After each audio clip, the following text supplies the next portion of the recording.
Okay, I'm going live again.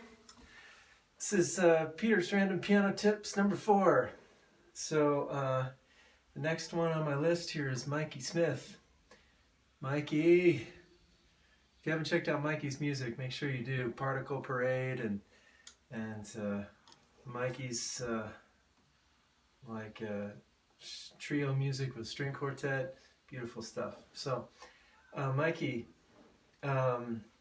you asked how to avoid tendinitis, carpal tunnel, and all that nasty stuff. How to play the piano safely. So I know I've already talked to you about a lot of my spiel, but I'm going to reiterate, and I think it'll be useful for anybody who's concerned about that. So most of what I learned about avoiding tendinitis came after I got tendinitis.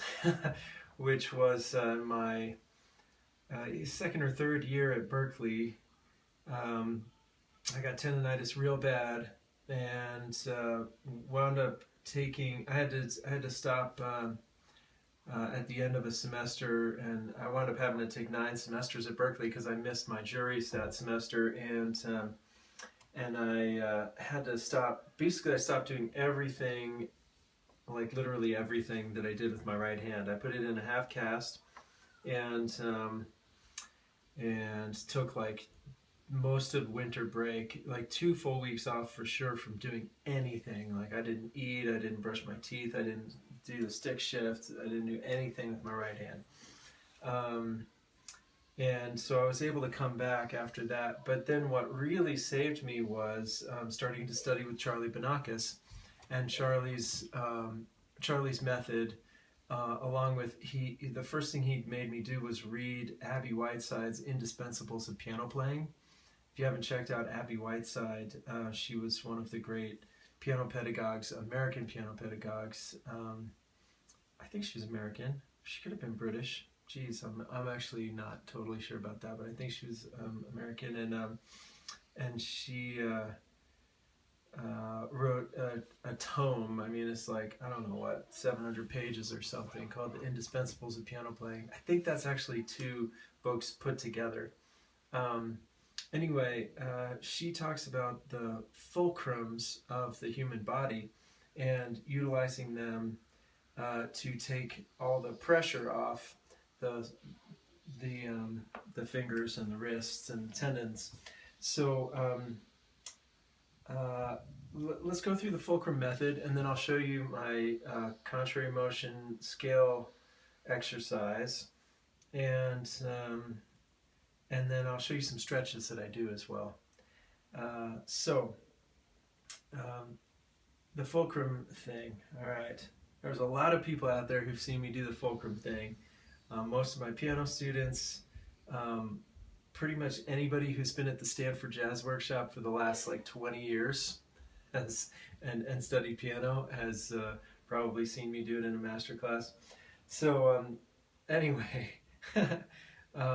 it never gets old for me. I've reiterated it so many times. It's just it's always useful to go back through.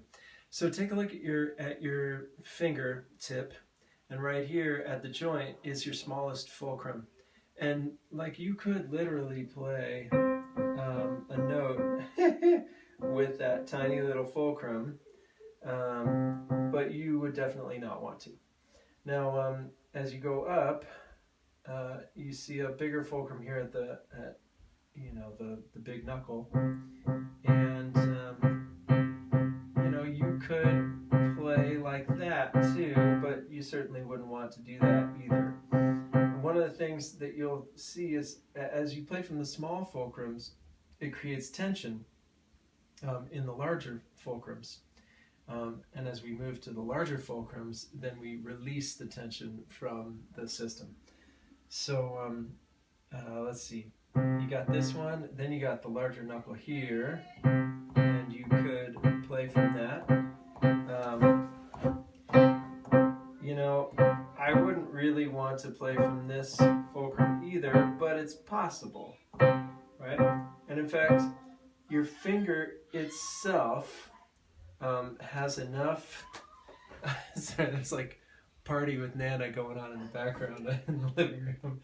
So, anyway, your fingers do have enough weight in themselves to actually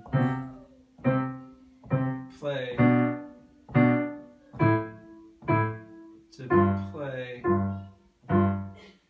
but man, I would not want to play like this for very long, because what it does when you're playing here, it really gets your tendons activated, and tension can develop really easily in your wrists and in your tendons. So now as you keep going up to larger fulcrums, the next one is your wrist. And you know, nobody really plays with their wrist, but the wrist is a very important fulcrum, because this you've got to have relaxation in this fulcrum. You've got to have flexibility. You don't want to have overly flexible wrists. You don't want to be hanging out down here, and you don't want to keep them rigid like this. Either way could contribute to, hey Nikki, say hi to Facebook Live. Hi. Because you'll create tension in these tendons up here. So the wrist you want to have flexibility in, and then you get to the larger fulcrum. One of the things that's really fascinating about this to me, just a little side tangent, is like kind of the Fibonacci sequence vibe going on here with the the distances. Like, look at that, man. I'm sure that if you measured these, and I'm sure somebody has, right? Like all the way back to like Leonardo da Vinci or Michelangelo or whatever. But anyway, it's fascinating, isn't it, to see this like I don't know really what the word is, but this progression of size. So all of a sudden, look at this. Look at this. Your next fulcrum is at your elbow. So once you get into your elbow, you're moving the entire system, right? Look at that. You're moving your upper arm, your wrist, all this. So I actually got into a lot of trouble playing from my elbow, because I would wind up with a lot of tension on the top, and the top tendons up here, and pounding, especially when you're playing chords. You know,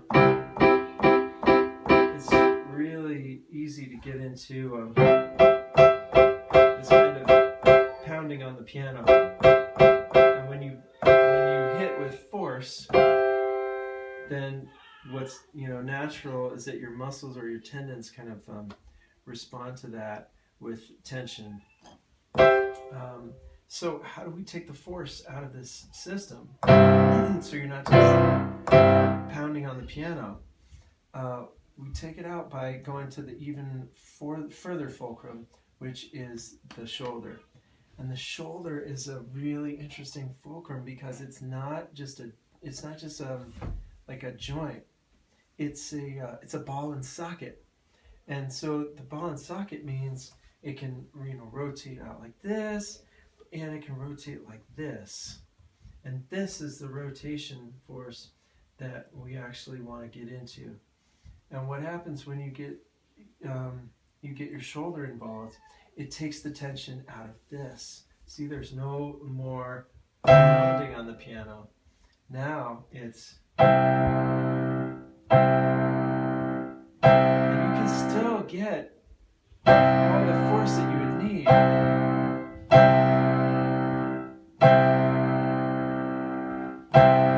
Because dynamics are actually not created by force, they're created by velocity.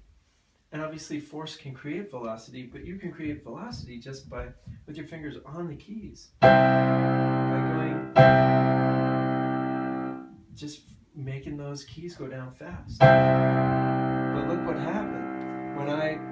when I rotate my shoulder forward, then my elbow goes forward, my wrist goes up, my fingers go down into the keys, and there's no tension in the system. Look at this. There's no tension in this. And there's no tension in my fingers. And I can play super quiet, or super loud, or anything in between. And look at the size of this motion. It's like that. It's almost nothing. It's my shoulders rotating like boop, like that, like the tiniest amount, and I'm getting all of that force out of it. And so this fulcrum system that your body naturally is built upon is your greatest ally in taking the tension out of the system. You know, where I run into trouble sometimes is when I'm playing keyboards, like layered keyboards, and I'm playing up here, and then I have to, inevitably, I'm playing with my fingers because they're, you know, it's very hard to get this. But even when you're playing up here, you can still get this, your elbow going forward, your wrist gets the flexibility, your fingers are going into the keys, and you're actually, your shoulder is still, the rotation of the shoulder is what's propelling that. And that can help take some of the tension out. So this is tricky. So, you know, you just got to be careful about the like 2 or 3 keyboard setups, and you know, not do it for long periods of time, and make sure that you're practicing, that you're really consistently practicing this relationship with the keys. So I hope that you've got a good view here, and you can see the rotation of the shoulder, the elbow moving forward, the wrist goes up, the fingers go down into the keys. Alright, now the contrary motion scale exercise to do this on a daily basis is thumbs on middle C, 1, 2, 3. So we're going to go 1, 2, 3, and we're just going to do it, honestly, it's best to just do it real sloppy at first, like blah, just blah. And you see, I got the rotation, elbow goes forward, wrist goes up, fingers go down into the keys, blah, blah. That's all it should sound like, blah. Both hands going forward, the wrist has some flexibility in it. And once you get into this, you know, you don't have to exaggerate it so much. Like, look at that. My wrist is going up like that much. Maybe a little bit more. If you looked at it from a pure side angle, you might see like that much wrist lift. But the elbow's going forward, shoulders rotating. And then you go all the way out, 1, 2, 3, 4, 5, just blah, blah. But just make sure all the fingers are hitting all of those keys. And you want to feel strong when you do that. It feels great once you get it. I worked on this for like at least 2 years, and like going back to Charlie and him saying, let me see you do that, on a pretty consistent basis. And I got, you know, deeper and deeper into the feeling of it. At first it felt really awkward, and it's like coming back in. But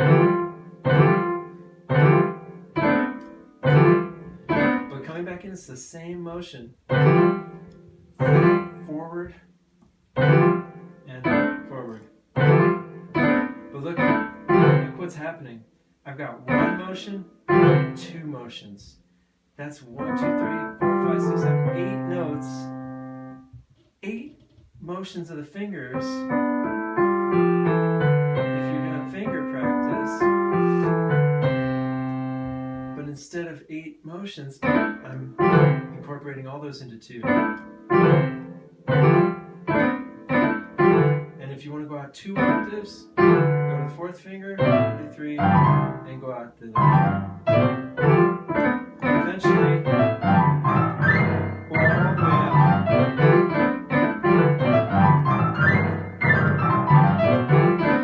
So you feel like you can just like blah blah. You hear how it's just like blah blah. This is really important actually. And then as you get more and more comfortable with this, then you go to the thumb.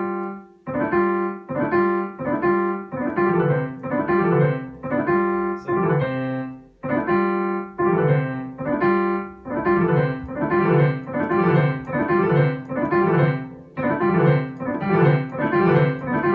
and then you start to really, you see, I'm still going like this.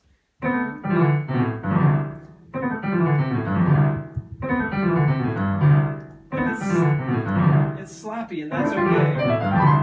As you get this is about the relationship of the weight of your arm, of the movement of your fulcrums with the depression of the keys.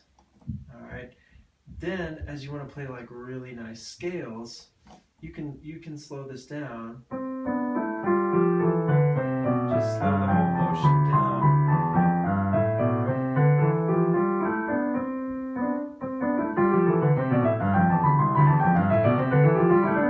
And you can speed it up as you wish. And these, passages become super easy, really effortless, because in any scale, I'm just going like this. 1, 2, 1, 2, 1, 2. And the fingers learn to just fall into the keys and to be propelled by the larger motion of your arm. So that's, like I've been practicing that since in my early 20s. So, that's like almost 20 years of me doing this a lot. I still do it to this day. I do it as a warm-up when I just, want to reestablish the weight of my arms on the piano. So I can't recommend it highly enough. And, just do it every day until it becomes the way that your body relates to the keyboard.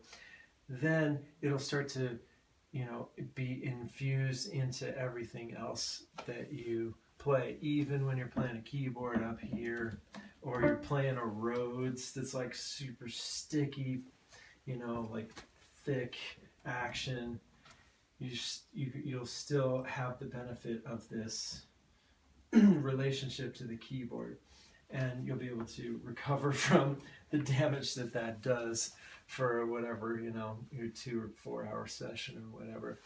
All right, so let me show you some stretches that I do, and I got these from some kind of like packet that was I think it was like Horowitz's stretches or something like that. But you put your left hand on your right shoulder, and sometimes I like to just dig a finger into the space right next to the shoulder blade a little bit. But don't like tense up your left hand or wrist. So, and then just you can put one foot in front of the other, your left foot when you're going to do your right hand, and just go up like this. And when you get to the top, flip your hand so it's facing back and come all the way back around. Oh my God, that feels good. Up, and then flip your hand and come all the way back around. And the best thing you can do is take deep breaths while you do this.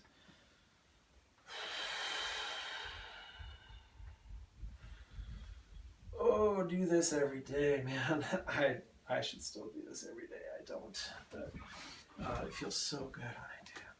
And you can do this, you know, each one for, oh man, for as many times as you want, honestly. However much time you have, oh my God, it feels so good. So doing it really slow actually feels great. It really stretches out. When you come around the circle, it really stretches out in here.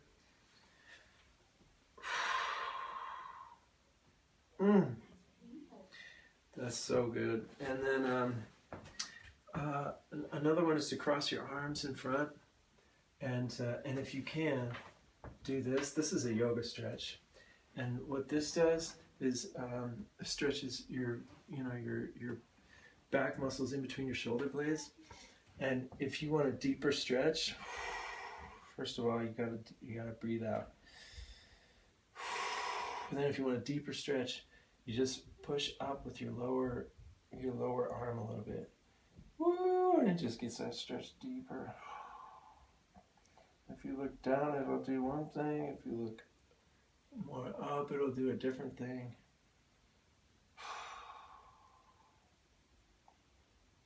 Man, that's good. I need to do this more myself. And then flip to the other arm. Wait, that's the arm I was just on. If you can, again, if you can, get your palms matched up here. Take a deep breath. You can push up a little bit as you go into it.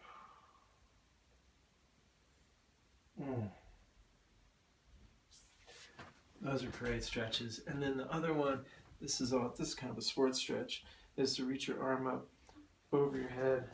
So this comes back here, and with your elbow, you can pull on your elbow to it. Again, breathe. Oh, that's a good one. And the same thing with this arm.